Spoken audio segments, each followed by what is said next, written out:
Creep Night, sure to send a chill down your spine. Welcome to Creep Night. Nursing homes can be great for those who need it, but what if the nursing home turns into a nightmare? Mrs. Rosalind had just arrived at the nursing home. The first thought of hers was the god-awful smell, a smell of strong urine. She wrinkled her nose and moved on to her new living quarters. It had been the last few falls that landed her here. This had not been her idea, but her daughter's.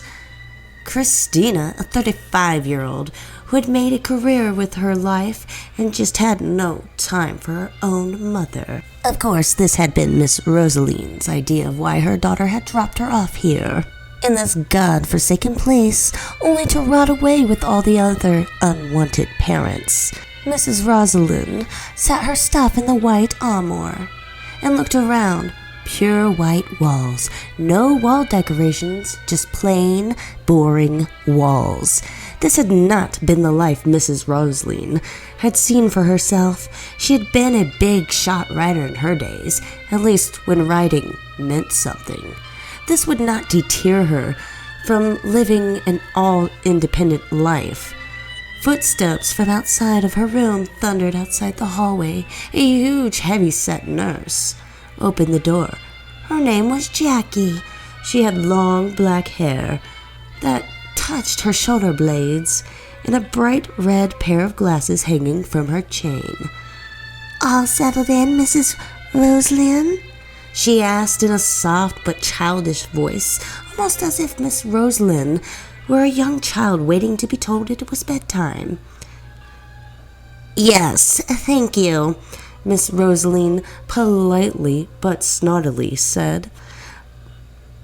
"Good, very good," Jackie replied as she quietly shut the door. This made Miss Rosalind a little uneasy, the way she had said good, very good. Almost a pause with the second one. She had quickly shrugged it off, thinking she was just tired and overthought it. Mrs. Rosalind put on her light blue nightgown and her hair cap in hopes of her hair not getting ruined while she slept. This had been a quick way to do her hair in the mornings, since she had put hair curlers in her hair, and then the cap. By the time morning would arrive, all she would have to do is take out the curlers, and bam, all done. She curled into bed, wondering how her life had come to this. She soon would be asleep. A little past midnight, Mrs. Rosalind heard a loud creak, a god-awful loud creak that made her jump. It was almost as if someone or something had been pacing back and forth right outside her door. Was it the nurse? What was her name again? Mrs. Rosalind asked herself, unsure of the answer. In her head, she could hear the nurse's response. Good. Very good. What did that response mean? Why a pause in the middle of her response? She asked herself again. It would take a few good moments for Mrs. Rosalind to get out of bed and go check out the noise. She hadn't been this scared since she had been a child, and her brother Dan had dared her to go into the basement that was dark and filled with webs and spiders. The darkness is what first got her. This time, she forced herself out of bed and walked slowly toward the door. She touched the knob, but had begun to feel her heart pound louder and louder than it had ever beaten before in her whole entire existence. She questioned if she really wanted to know what was behind that door. She kept her hand on the doorknob. It was cold and smooth. She slowly began to turn the knob. Outside Mrs. Rosalind's door stood a midnight cleaning lady with skinny, long, piggy-tailed black hair. She looked up at Mrs. Rosalind, almost startled. Mrs. Rosalind couldn't help but giggle at herself as she shut the door. She laughed because she had thought that there had been a monster outside roaming the hallways. Morning light brightened her room. She let out a huge yawn and stretched as she gently got herself out of bed. She removed the cap, looked at the mirror. One by one, she had removed the curlers out of her hair. "Damn, Mary, you look good for a 70-year-old," she had told herself. Rosalind had put a fine layer of lipstick. Red Violet by Secret was her favorite brand, and then a small layer of light gray eyeshadow on her eyes. She loved this color. She had even thought it had made her look young, very young. Lastly, the foundation to hide away all the wrinkles that she had collected over the years. Her hair had gray streaks in it. This had disgusted her in a great ordeal. "Looks like I'll have to go buy some hair color. I'll be damned if I look 70, she had muttered to herself. Looks had been everything to her, and looking old was not an option. It never will, nor would be. Mrs. Rosalind was all dressed up, and she would begin to make her way to the kitchen area, where she would eat breakfast. She had looked like a businesswoman, and all of the staff and residents had noticed this. She was not like all the other zombies, like the residents, as she liked to put it, who looked like they ought to be dead rather than alive. She smiled at the kitchen server and politely asked, "Black coffee and an English muffin with a packet of wild berry jelly on the side with butter." The server glanced at Mrs. Rosalind. "My, do you look nice today?" she replied as she began to give Miss Rosalind her food and drink. Miss Rosalind looked at the food. Maybe the girl had not heard her. "Dear, this is oatmeal. I do not eat oatmeal." The server looked at Mrs. Rosalind blankly and almost frowned. "Let's try this again. I would like an English muffin with wild berry jelly and butter on the side with a cup of black, unsweetened coffee, please." Mrs. Rosalind had said again, trying to be as nice as she could be. The server grabbed a new plate and this time got the order right. Mrs. Rosalind had taken her food to the counter table that looked out the window where she could see all of the trees. The sky had been a light blue, with barely any clouds in sight. She had sipped on her black coffee. It hadn't been the best. She had lived a rich life and was used to clutch coffee, which was one of the world's most expensive coffees out there. This coffee tastes cheap, almost like dirt, mud, water, but she didn't complain. Not everyone could afford what she could. After breakfast, Mrs. Rosalind decided it would be a good day to go run some errands, maybe even go get the hair dye she loved so much. It had been called Color Number 5, a reddish-brown hair dye. She had been using the hair dye for almost 40 years. The nursing home had its own hair salon, but Mrs. Rosalind preferred to go to a place called Hair Extreme Salon. It had been one of the very expensive places to go, but this did not bother her any. Her errands were done. She sat in her room in front of an old typewriter, thinking about what she would even begin to write about. Maybe about how daughters and sons leave their parents to die in a shitty old nursing home? Maybe this was too harsh, since some of them meant well and couldn't handle their parents living with them. But to Mrs. Rosalind, this was very different, so much more different for her, since she could still take care of herself. She had spent many hours wondering if it was just the money her daughter wanted, since Christina never came to visit her. But then again, it had only been the second day. A sharp knock is what pulled Mrs. Rosalind out of her thoughts. She quickly got up and went to the door and opened it. And it had been Jackie, the nurse from the other day. "I have something for you," Jackie had said. Jackie pulled out a small square box. On the box read, "Mrs. Mary Rosalyn." It had been shipped from New York City through UPS. Mrs. Rosalyn had not recognized the sender's name. Mrs. Rosalyn took the package and thanked Jackie for the delivery. As soon as the door was shut behind her, she carefully took the package out to the desk and began to slowly open the box. Inside laid a black diamond necklace. Maybe they had sent this to the wrong person.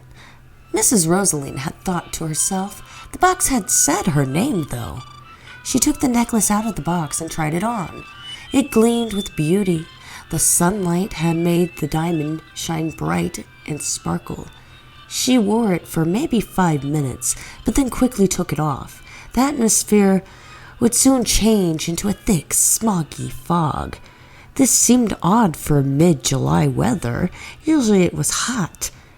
But this time it had been different, almost as if the feeling of death was baring its teeth and saying, "Hello, look at me. Can you feel me near you?"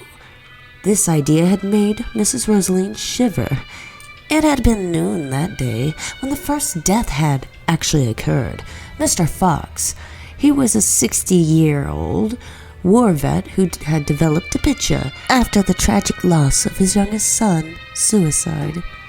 Mr. Fox had been the one who had discovered his son's body sitting in an old wooden chair against the wall by an old-fashioned bookshelf, a long Ross Mk3 shoved up against the pine-wooded floors, right under whatever was left of the poor bastard. It had taken his head right off. The blood splatters were a nightmare only you would see in movies. Mr. Fox had died of what they called the flu, or in cases of pneumonia. Luckily for him, the mustard gas was not what did him in. The nursing staff had wheeled him out in a long gurney and covered him with a very long white bedsheet, the kind you see in the movies, but never real in life. Other residents gazed in a zombie-like state, unaware of what was actually happening, or just stuck in their own personal hells. Dinner time was the quietest it had ever been. Jackie, the head nurse, hung out with her co-workers, talking about how odd the weather was becoming, and how sad it was that Mr. Fox had passed. But this hadn't been what had scared them the most. It had been the look on his face, wide-eyed, open, de-hinged jaw gaping wide open, and his hands, god-awful hands, had been what was the most sticking out. Up in a claw-like fashion, almost as if he had been ripped away from this life in a quick and painful way. It would be many hours later that Mr. Fox's family, mainly friends at this point, since his wife had died and a few years ago, earlier, and they had no other children, would come and claim the rest of his stuff. They seemed unsurprised by his death and almost relieved at the same point. After they had all left, Jackie would make a low mumble statement. Greedy vultures! She had seen all sorts of fights over who got what and who was going to be doing what at whom's funeral. It made her sick to her stomach. Later, Mrs. Rosalyn would come out of her room to eat dinner. The food here wasn't as great as what she was accustomed to, but she had told herself it wasn't that bad, and by God, she didn't want to starve to death by any means. She could see that no effort had been made with what they called beef stroganoff. It looked like there was barely any meat or noodles. What were they trying to do? Starve us all to death? With this kind of food? She asked herself. She had heard about the untimely passing of Mr. Fox. 60 is too young, she said to herself. It would be at night that the second death would take hold and cause mass hysteria throughout the halls of the Beehive's nursing home. This time, it had been 70-year-old Beverly Hinkle. In her days, she had been a substitute teacher married to a baptized priest. You can only imagine the horror she went through with this guy.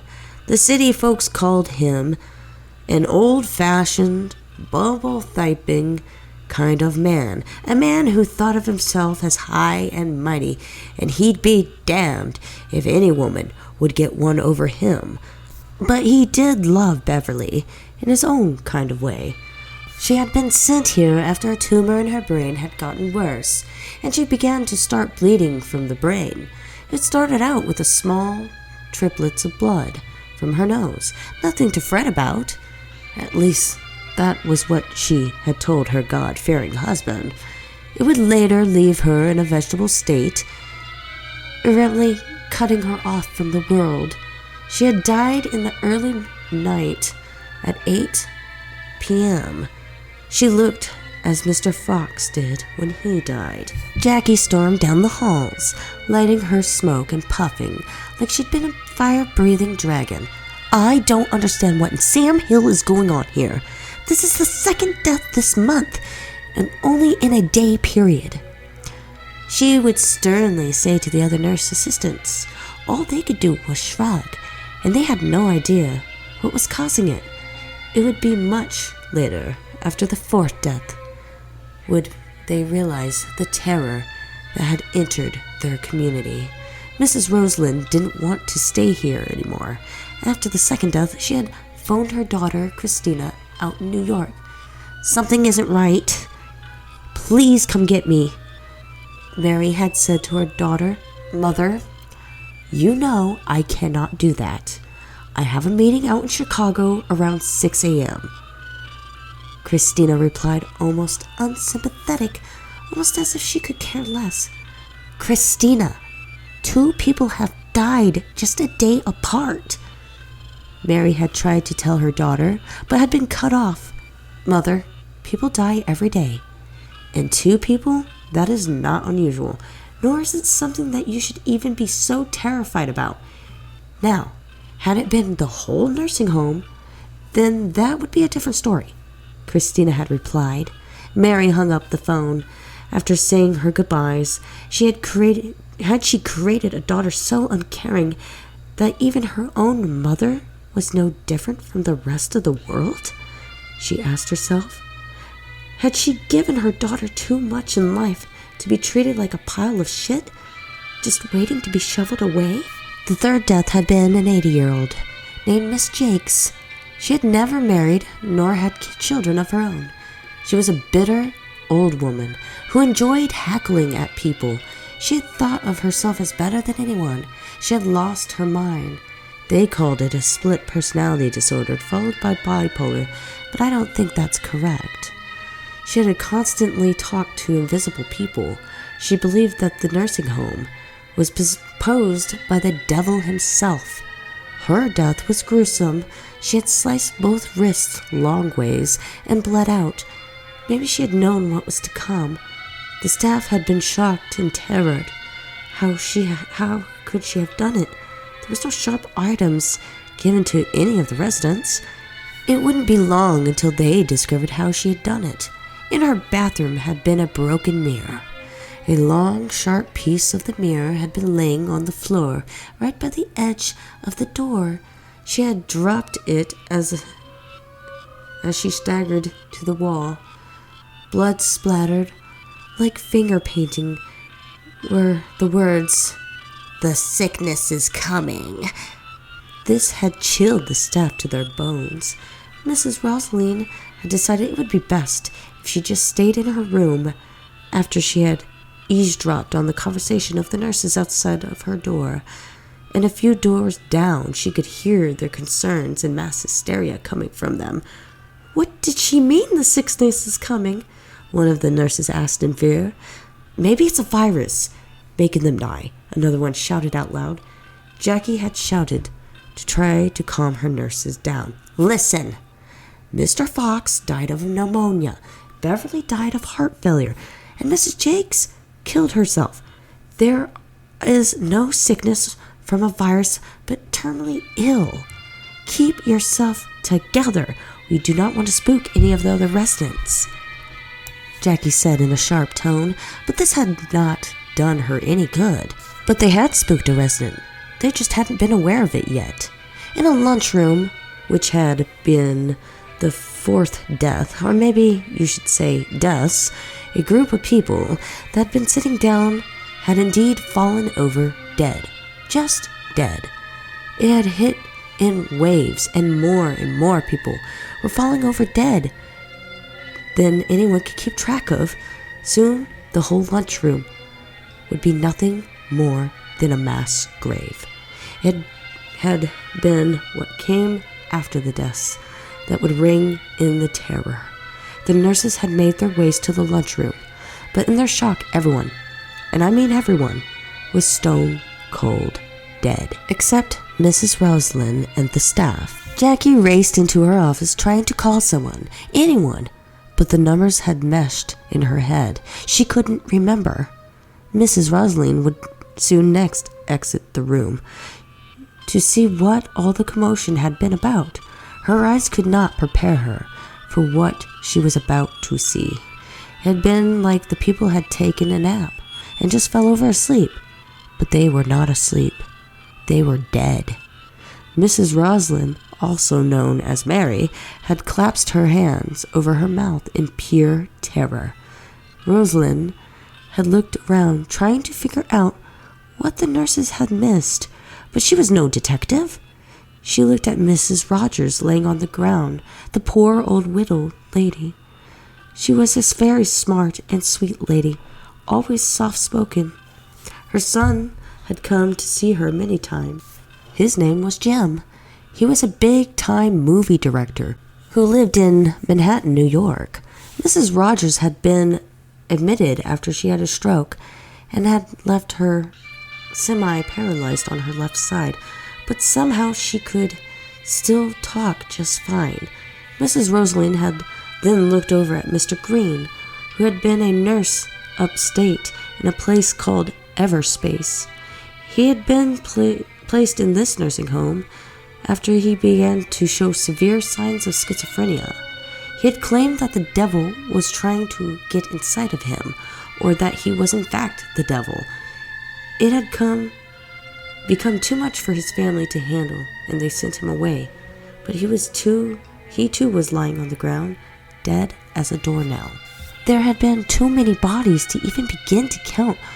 All that remained was the fact that they had all died at the exact same time. At first, the nurses had checked the food. Was the food poisoned? An unlikely theory, but still they didn't want to rule it out. It had been too odd that they had all died in the same manner and at the exact same time. At first glance, nothing seemed out of the ordinary. No, that would come a few minutes later. The hundreds of residents just lying on the ground, wide-eyed, almost as if they were gazing at the ceiling. Mrs. Rosalind decided to carefully walk back to her room. It had only taken her 17 steps when she saw the first glance of movement. At first she had thought she had imagined it, since this had been so shocking to her. One by one, all of the bodies had been twitching. A nurse had run over to Mr. Elms, who was a Vietnam vet and had seen plenty of action through his young years. He had suffered from PTSD and could no longer live by himself. The last straw was when he had lost it, more like hunting flashbacks of the war. He had thought that his neighbors were the enemy. Hell, he had killed enough. His body flailed around almost as if he were having a seizure, but this couldn't have been possible. He had died like the rest of the residents.